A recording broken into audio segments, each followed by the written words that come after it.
Pues continuar con la charla esta interesantísima con el doctor Homero Fuentes.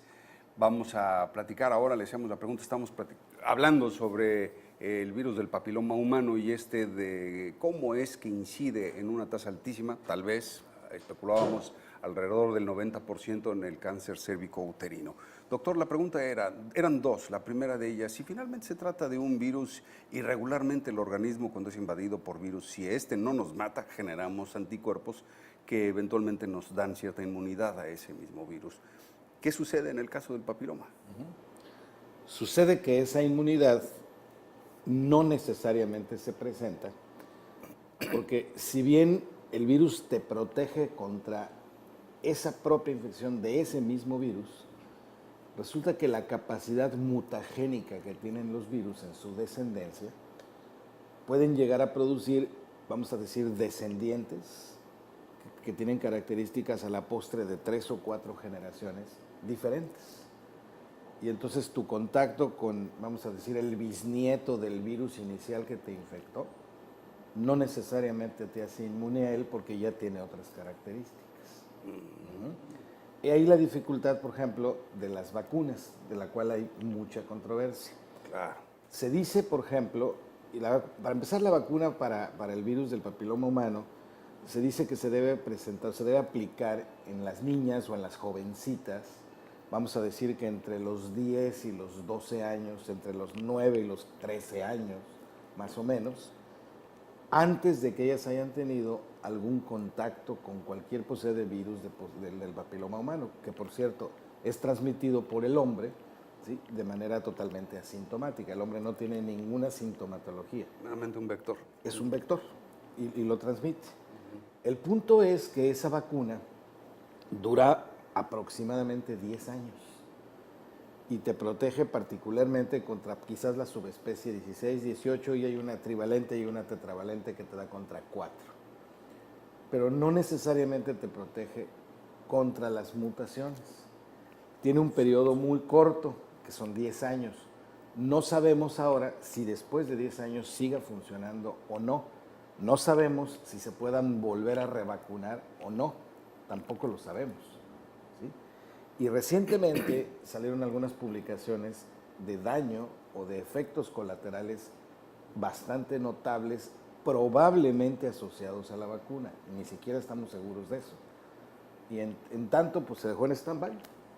Ese es un factor interesante y muy importante porque aunque la tasa de incidencia de efectos colaterales o secundarios que presentaban algunas jovencitas, así fuera del 0.0001%, no quisiéramos jamás que ese fuera un familiar nuestro, ¿no? Entonces, la gran pregunta que hacían aquí algunos padres de familia, que se la hacían expertos y los expertos opinaban, es que si finalmente vale la pena el pequeño riesgo que pueda haber de efectos secundarios versus un seguimiento puntual tradicional de estarse checando cada año. ¿Qué recomiendas, doctor? Yo diría que en términos generales sí vale la pena poder hacer esto, pero tener muy en cuenta el contexto en quien lo presentas. Hay jovencitas que dicen, ok, ya estoy vacunada contra el virus del papiloma humano, pero eso no te protege contra embarazos, por ejemplo. Claro, claro. Y muchas de ellas, en la confianza de decir, ok, perfecto, pues ya no me van a pegar el virus del papiloma humano. Pues sí, pero te puedes embarazar, ¿no? O puedes tener alguna infección de otra naturaleza. Sí, enfermedades venéreas hay sin fin, ¿no? Hay sin fin. Entonces, yo creo que tiene mucho que ver el contexto, la educación, el espacio cultural en el que estas niñas se desarrollan. Sí me parece que todavía no podemos hablar de una recomendación amplia y global a toda la población. Pongo el ejemplo como podría ser la vacuna en los niños de la poliomielitis o como podría ser la de la difteria, ¿sí? Los esquemas de vacunación tradicional que se hacen en los niños, en donde sabemos que está claramente probado que estas vacunas no te van a producir un problema, porque el punto número uno es la seguridad asociada a la eficacia. Si no, de muy poco sentido tendría usarlo, ¿no? Entonces, vale la pena hacer una valoración específica, ¿no? Porque si tenemos a una candidata que pues podría decirse que es descuidada en ese sentido, pues de poco serviría, ¿no? Porque igual puede haber un contagio de VIH, de herpes, de muchas otras enfermedades venéreas cosas. que por ahí andan, y por ejemplo la sífilis, ¿no? Que ha aumentado ahora su incidencia curiosa y raramente. Había decrecido y nuevamente hay un repunte de la sífilis. Entonces, pues bueno, yo creo que todo parte de un principio básico, que es la orientación y la educación. A final de cuentas, yo creo que no hay mejor vacuna que esa, que el conocimiento y la concientización, ¿no, doctor? Y en particular para el carcinoma cervicuterino, que quizás en la siguiente sección lo podamos hablar, es la trascendencia que tiene una prueba muy fácil, muy barata, muy sencilla, y que es más, en nuestro país, cualquier persona que se acerque a un sistema de salud, tenga derecho a biencia o no tenga derecho a biencia de institución, se le da, que es el famoso Papá Nicolau, ¿no? La prueba de Papá Nicolau. Entonces, mira, esto que comentas es muy importante, tal vez parte de la población no lo sepa. No necesitas tener seguridad social de ninguna clase. De ninguna clase. Puedes acercarte al hospital general, a una clínica del Seguro Social. Puedes acercarte con nosotros en Proncavi y te dirigimos hacia dónde tienes que ir. No te cuesta absolutamente nada, es absolutamente gratuito. Es como la mamografía que te comentaba, que teníamos una gran cantidad de estudios mamográficos que no terminan de hacerse porque la gente no acude. Con Papá Nicolau pasa exactamente lo mismo. La gente no acude y se quedan los kits a los cuales se ha gastado, se ha invertido, y no se usan, se tienen que regresar. ¿Quieres decir que hoy por hoy nuestro peor enemigo más que el virus es la indolencia? Así es. Yo creo que es más que la ignorancia, yo creo que es la indolencia. No terminamos de entender que tenemos que tomar acciones, que somos responsables de nosotros mismos en primera instancia, que cuando yo soy un adulto, haya tenido la infancia que haya tenido, las circunstancias que haya tenido, eso es pasado. Hoy soy un adulto y tengo que tener una responsabilidad primaria sobre mí mismo y sobre los míos, ¿no? Por supuesto. Entonces, yo creo que en mucho está esto. A veces es ignorancia, a veces es desconocimiento, pero la mayor parte de las veces es indolencia. Sí, y yo coincido contigo, es como los otros aspectos de la vida que sabemos que son dañinos el hacerlos, también sabemos que hay algunos que son dañinos no hacerlos, como es darle un seguimiento a este tipo de estudios. Entonces, si ya lo sabemos y no lo hacemos, es indolencia.